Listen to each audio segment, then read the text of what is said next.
Friends, मैं अनुपम sir Trinity के platform पे आप सभी का स्वागत कर रहा हूं।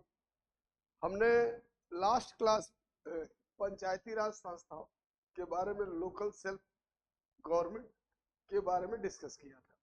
अब उसको हम कंटिन्यू कर रहे हैं, कुछ क्वेश्चंस बच कर रहे थे, उसके एनालिसिस पे हम चल रहे हैं। तो शुरू करते हैं।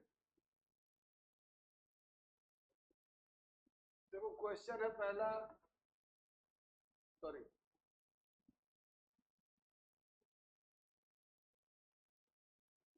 क्वेश्चन है पहला, Panchayati Raj was first introduced in India in October 1959। Rajasthan, Tamil Nadu, Kerala, Karnataka. इसका आंसर है राजस्थान। ठीक है, अब आपको यहाँ बता दें कि पंचायती राज संस्थाओं की जो शुरुआत हुई थी, देखो सबसे पहले जो बना था, पिछले लेक्चर में भी डिस्कस किए थे, फिर एक बार रिवाइज करा दे रहे हैं। 1951 में कम्युनिटी डेवलपमेंट प्रोग्राम लॉन्च किया गया। Community development programme followed by national extension of services programme. इसी सीडीपी प्रोग्राम के इवैल्यूएशन के लिए एक कमेटी स्टेब्लिश की गई और वो कमेटी थी बलवंत राय मेहता कमेटी। बलवंत राय मेहता कमेटी ने इसको एनालाइज किया और Balwant Rai Mehta committee recommended for tri level panchayat, त्रिस्तरीय पंचायतों, विलेज स्तर पे, ग्राम स्तर पे ग्राम पंचायत, मध्यवर्ती स्तर या इंटरमीडिएट स्तर पे ब्लॉक पंचायत और डिस्ट्रिक्ट स्तर पे डिस्ट्रिक्ट पंचायत। और इसको नाम दिया डेमोक्रेटिक डिसेंट्रलाइजेशन, राजनीतिक विकेंद्रीकरण। यहाँ से इसकी शुरुआत हुई। 1956 में एक कमेटी बनी थी। 1957 में इस कमेटी ने रिपोर्ट सबमिट किया था। 1958 में इनकी रिकमेंडेशंस को गवर्नमेंट ने एक्सेप्ट किया था और 2 अक्टूबर 1959 को इसकी शुरुआत की गई थी। राजस्थान के 2 अक्टूबर 1959 को राजस्थान के नागौर डिस्ट्रिक्ट से पंचायती राज संस्थाओं की शुरुआत की गई थी। ठीक है, इसका कुछ एक्सप्लेनेशन भी होगा, वो भी देख लेते हैं।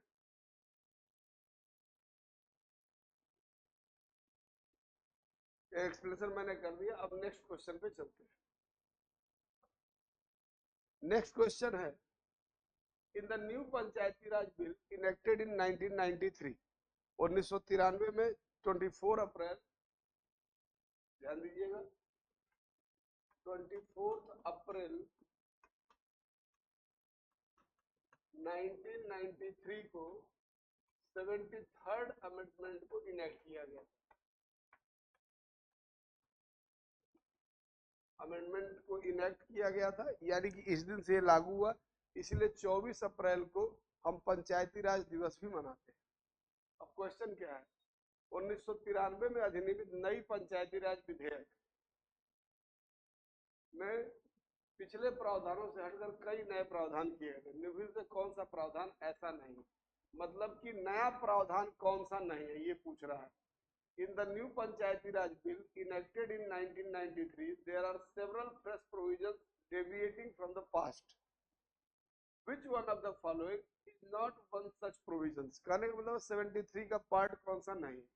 कृषि, ग्रामीण विकास, प्राथमिक शिक्षा और सामाजिक वानिकी क्षेत्र में कई अतिरिक्त जिम्मेदारियां बिल्कुल है। सभी पदों के लिए समय पर चुनाव अनिवार्य किया जाना। Election being made mandatory for all post at the time they are due, ये भी सही है। देखो इसके लिए 11th शेड्यूल है, इसके लिए आर्टिकल 243 के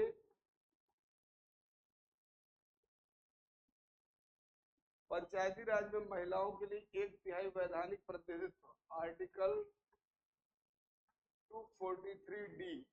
ये सारे प्रोविजन 73rd अमेंडमेंट से इंसर्ट किए गए हैं। कौन नहीं है, तो पंचायत सदस्यों को नियमित समय में जवाबदेही सुनिश्चित हो सके, ये डी इसमें नहीं। क्लियर हो गया?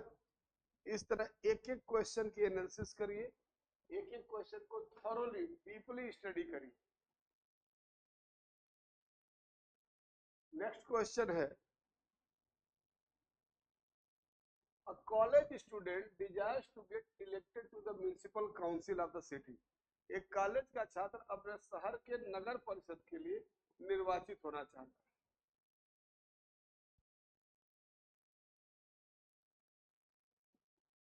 नामांकन की वैधता अन्य बातों के अलावा निम्नलिखित में से महत्वपूर्ण शर्तों पर निर्भर करेगी। अब ये क्वेश्चन क्या कह रहा है, the obtain permission from the principal of his college, उस कॉलेज के प्रिंसिपल से अनुमति प्राप्त हो, बिल्कुल सही है। He is a member of a political party और he files a declaration owing allegation of India. इसका आंसर है सी, उसका नाम मतदाता सूची में, सबसे प्राइमरी कंडीशन यही है। इस तरह से इसका आंसर ये सही हो रहा है, सी। नेक्स्ट क्वेश्चन पे चलते हैं।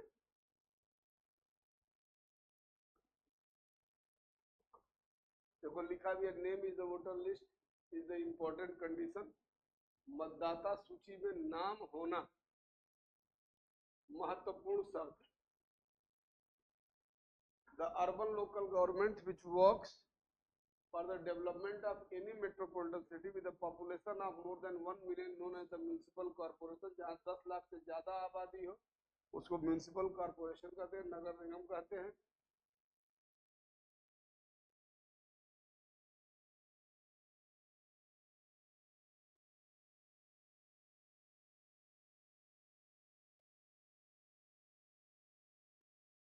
यदि कोई पंचायत भंग हो जाती है तो चुनाव निम्न से किस समय के भीतर होना चाहिए। देखो एक कमेटी बनी थी, उस कमेटी का नाम था जीवीके राव कमेटी। ये कमेटी बनाई थी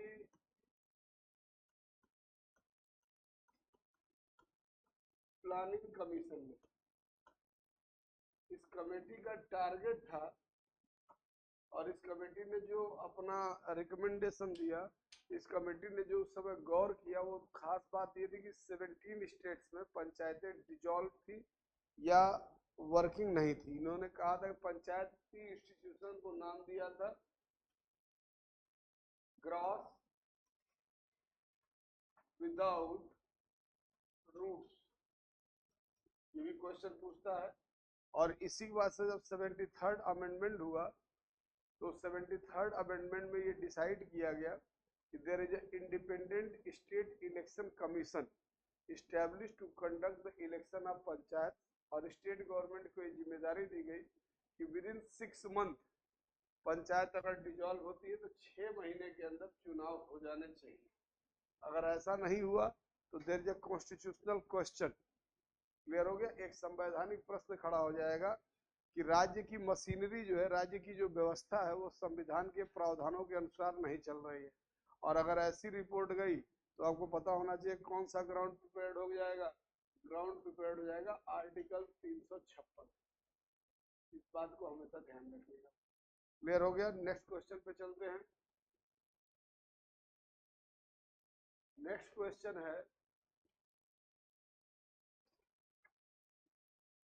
ये फैक्चुअल क्वेश्चन है, भारत में पहला नगर निगम निम्नलिखित में से किसमें स्थापित किया गया? In India the first municipal corporation was set up in the which one of the among following. ये फैक्चुअल क्वेश्चन है, ध्यान रखिएगा। मद्रास में किया गया था। नथिंग टू एक्सप्लेन, इसका हिस्टोरिकल बैकग्राउंड ले लीजिए। पहला कहाँ हुआ था? तो मद्रास में हुआ था इन 1688। इस चीज को नोट कर लीजिएगा। इन 1688 the first municipal corporation of India was set up in Madras। 1688 में पहली नगर पालिका या नगर निगम जो इंडिया में स्थापित की गई वो मद्रास। क्लियर हो गया? ध्यान रखिएगा, सन याद रखिएगा 1688। नेक्स्ट क्वेश्चन पे चलते हैं।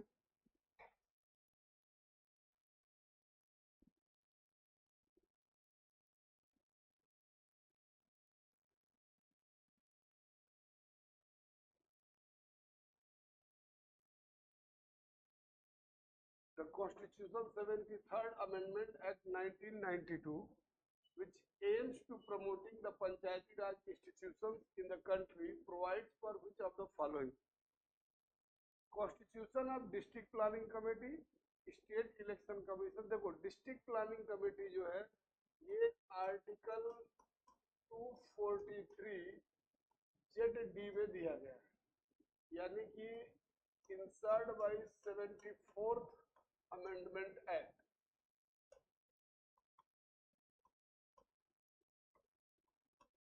क्लियर हो गया? ये 73rd से नहीं है। State election commission to conduct all panchayat election बिल्कुल सही है। आर्टिकल 243 जेड, आर्टिकल 243 के establishment of finance commission, select the correct answer, ये आपका तीसरा। तो 2 और 3 सही है। क्लियर हो गया? 73rd और 74th अमेंडमेंट पे एक स्पेशल क्लास आज ही शाम को लाइव हो जाएगी, जिसको आप जरूर देख लीजिएगा। Okay, next question.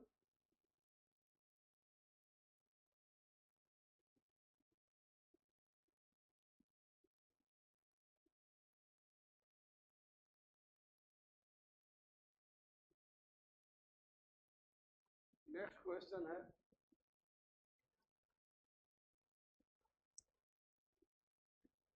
In the area covered under the Panchayati extension of scheduled area, PESA act बोलते हैं इसको, 1996।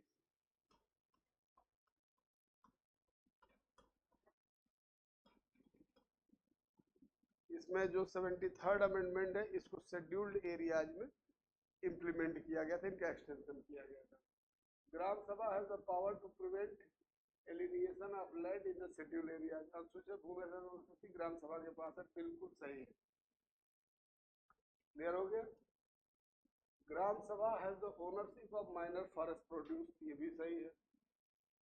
Recommendations of Gram Sabha is required for granting, prospecting, licensing or mining lease for any mineral in the scheduled area. This is the work of state government. ये state government का काम,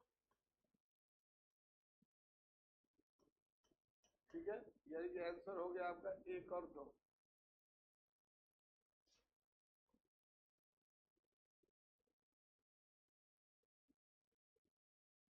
पंचायती राज institution से जुड़े जितने questions थे वो हमने discuss कर लिए।